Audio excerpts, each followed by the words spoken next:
understanding. So within this logic, affective intensity become the principal currencies driving circulation and shaping perception. And this shift set the stage for understanding what I term algorithmic manufacturing of concept, a process by which digital platform, through algorithmic curation and amplification, shape public opinion and effective alignment with particular ideas, policy, or narratives. Unlike traditional models of consent production, just to make it easier, I call just AMC, algorithmic manufacturing concept, is hybrid, combining top-down design by platform operators, elites and content producer, and bottom-up participation of user whose engagement is algorithmic tracked, amplified, and monetized. This process is effective, personalized, and persistent, producing content that is experienced as everyday, as ambient, as environmental, social, and participatory rather than overtly imposed. To understand this contemporary propaganda, we must stop thinking of platform as tools. They are more than tools. They are infrastructures of influence. Social media platforms are complex socio-technical systems, but their design and business models shape what becomes visible, credible, and emotionally resonant. This platform are layered: technical, economic, procedural element, server, algorithm, API, monetization model, advertising, architecture, protocol, governance protocols, all interact to embed influence directly into the system. And platforms are programmable. Third parties can extend and reconfigure functionality. Platforms are participatory. User produce content and traces that fit them into the system. Platforms are generative. Outcomes are not fully predictable, yet remain constrained within algorithmic framework. Platforms are modular. A stable core connects to variable components, apps, plugin, creating a flexible control environment. So all of this combination of features, structure, attention, circulation, and emotional resonance while still allowing flexibilities. Also, there are infrastructural features that reinforce violence. Persistent, scalable architecture support global operation and massive data flows. Interoperable system, API, plugin integration extend reach across digital spaces. Algorithmic scaffolding structure attention to recommendation ranking and personalization. Data-driven feedback loop optimize visibility tracking and responding to user behaviors. So influence is embedded, not accidental. Algorithmic amplification, virality incentive, and network connectivity regulate certain content, interaction, and emotional cues. Top-down processes, algorithm and governance, interact with bottom-up processes, user production, sharing, and engagement to produce platform feedback. So this is the logic of platform capitalism, where attention is monetized, engagement drive profits. This is the engines of algorithmic marketing culture, where visibility, virality, and emotional resonance are designed to maximize commercial outcome while shaping pattern of influence. So in short, platforms are engineered environments of influence. They are not neutral tools. They are technical, economic, and procedural layers systematically build influence, enable influence to be built into the system. The second one is the political economy of influence operation. So social media do not just host conversation, they shape it. This happens through what we call AMC, right? Algorithmic marketing. It's not about the content you see. Behind the scene, there's a whole ecosystem of actor services and algorithm that makes large-scale targeted influence possible. And here is the twist. Audience are not just targets, they are participants. They often help shaping their own views just by liking, sharing, and commenting.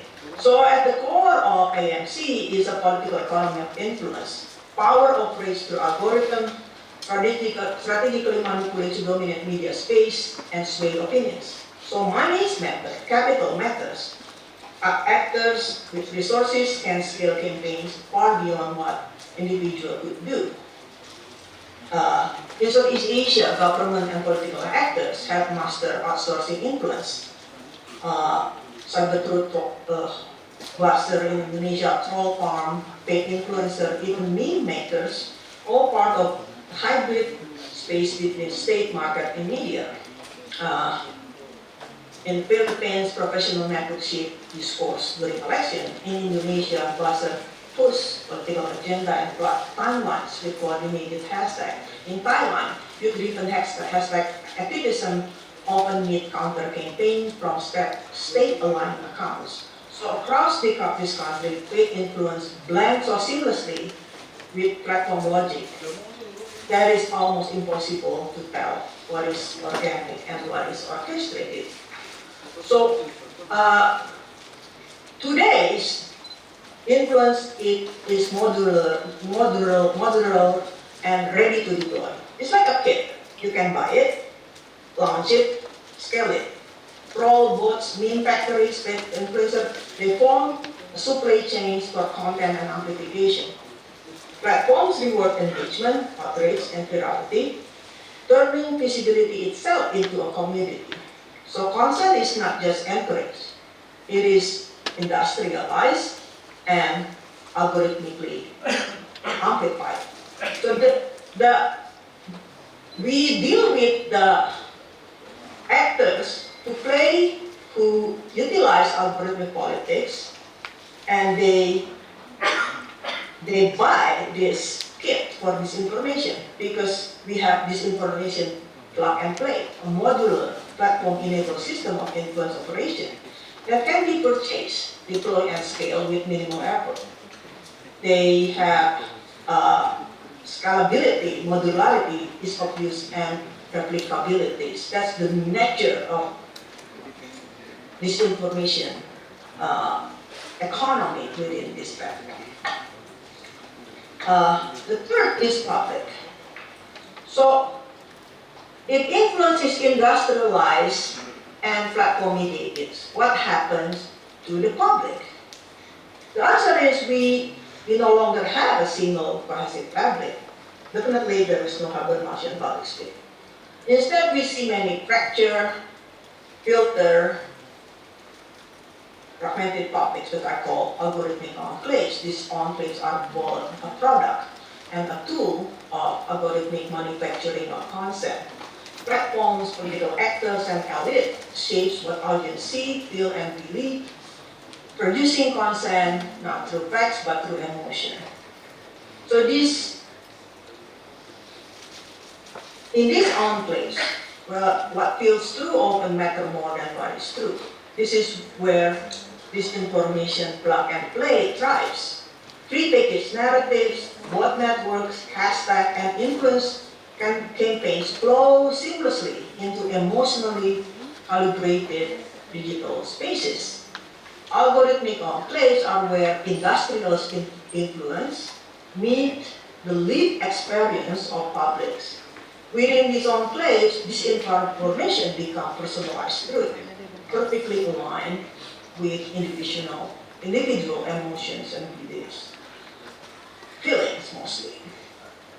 AMC works through affect, fear of imagined threats, nostalgia of a lost past, moral panic, pride of national identity, and positivity.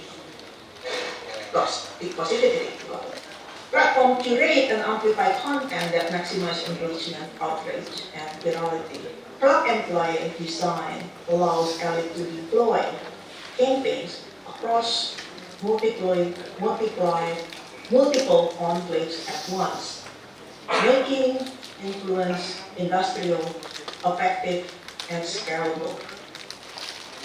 We see this across contexts. TikTok deliver patriotic content shaping the feelings or national belonging. WhatsApp group circulate Islamophobic memes or political hoax that exist only in intimate, emotionally reinforced networks. Platforms channel algorithmic politics into on-place-wall plug-and-play operation, ensure that content is prepackaged, targeted, and amplified to maximize emotional impact. The result is fragmentation. Multiple realities, multiple publics, each convinced of its own truth. Disinformation and effective amplification transform the public into constellation of algorithmically shaped and most of them exclusive enclaves.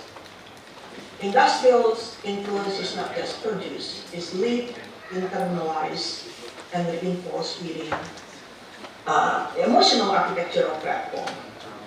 Algorithmic manufacturing of content, platforms, and effective politics converge, making politics, technology, and affect inseparable in contemporary digital life.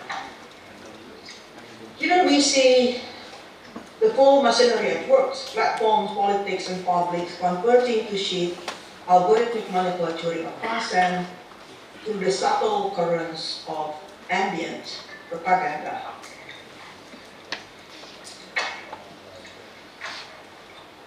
So, is there any hope for the resistance, right? So resistance actually exists. Counter-narratives do emerge. In Indonesia, organizations like Mavindo work tirelessly on digital literacy and fact-checking, helping citizens navigate disinformation. In the Philippines, platforms such as Oraculars, viral files, expose influence operation, and disinformation campaigns. Satire, memes, and humor have also become powerful tools of resistance. Youth movement, feminist group, and diasporic community use these platforms to challenge dominant narratives, critique power, and reclaim their voices. Resistance matters. Every fact check, memes, or post that challenges power contribute to the landscape of contestation. It might not always go viral, but it disrupts complacency, spark reflection, and create pockets of awareness. But this struggle is precarious because resistance itself operates within the same algorithmic structure that shapes visibility, circulation, and attention. Speaking truth can be easily drawn out by digital noise or targeted by harassment. Even creative dissent can be co-opted, neutralized, and absorbed into the spectacle of the feed. So the limit of visibility reveals a deeper truth. The point is not just to be heard, it's about the very structure that determines what can be seen, shared, and believed. Resistance matters, but it must navigate terrain designed to favor certain voices over others. So, this is my conclusion.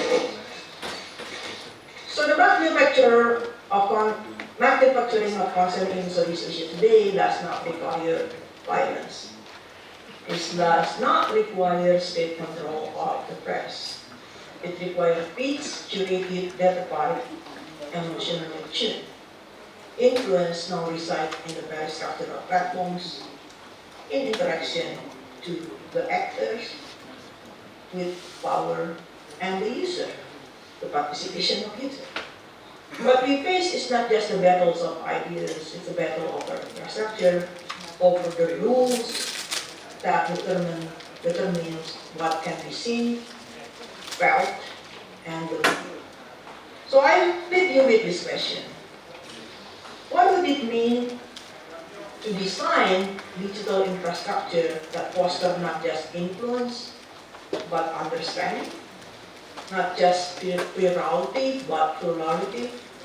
Can we imagine platform fabrics that are inclusive, deliberative, and open to differences. All will remain trapped in platform public, segmented, manipulated, and manufactured, one algorithmic nukes at a time. So that's the end of my talk. But because this is Indonesia, you're in Indonesia and everybody like pantun, I will leave you with the last one, and this is the English Malay, Indonesian Malay English, right? Because that's what I am. I will just read it. Makan nasi lemak with extra sambal. Till forget makan. You think it's random, but it's actually the akal. Algorithm love ketawa. Consent pun to manufacture. Thank you so much, Madalena. This was once again brilliant, and once again you gave us very much needed conceptual tools to work with, ambient propaganda people. So I want to open the floor because I'm sure you have comments, questions to Madalena here. But I want to start. I want to get our conversation to start with the question.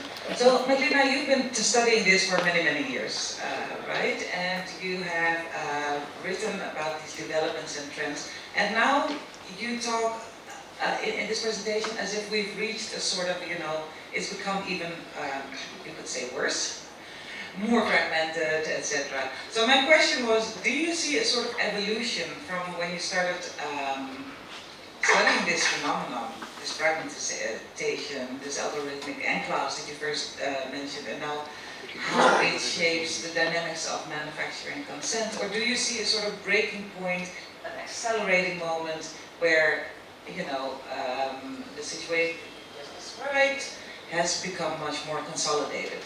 Is it a sort of evolutionary development since, I don't know, the 2000s? Or did something happen along the way which got us where we are now? Do I have to thank you? Okay, thank you for the question. That's a great question with difficult answer. Sorry. I think to be expected, right? I mean, to be expected is sort of like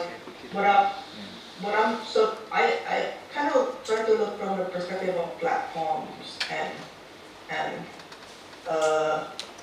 politics and then public. There is something natural about platforms, right? As sort of like, I think I talk about this in my book, Social Media and Politics in Southeast Asia, that for every single network, scale 3 networks, right? It would be, it will look like more egalitarian at the beginning, right? Because everybody seemingly didn't know what to do, right? But it was never egalitarian to begin with. Let's say 2000, right? Social media in 2000, but people like still think that it was great, right? 2005 probably, right? 2006, and then even then, like 2010, like with the Arab Spring, for example, right? Putting it's because it is egalitarian. But it wasn't true because 2008 in the Middle East and 2008 in the US was different. Precisely because the industry, right, the platform industry, the user, sort of like the growth of user, and the political marketization of campaigns, right, already actually mature in the US. So in a way that US past was Middle East future, right? So I think, so when you look at it sort of like within time, it is to be expected we are in this place, right? I mean, we see them in many points. But when something big happens, such as Arab Spring, such as, let's say, Indonesia Jokowi was elected 2014, certain event accelerated various practices around power. So the capture of power by for example, in the case of Europe is that, okay, the government, they realize they actually more resource to capture, right, this technology. So technology itself is really like, it's really biased toward power, right? The rich will always get richer over time and exponentially richer. So we see that from 2000, let's say year 2000, let's say 2005, in Southeast Asia, where at that moment was still kind of equal, but then the platform became algorithmic around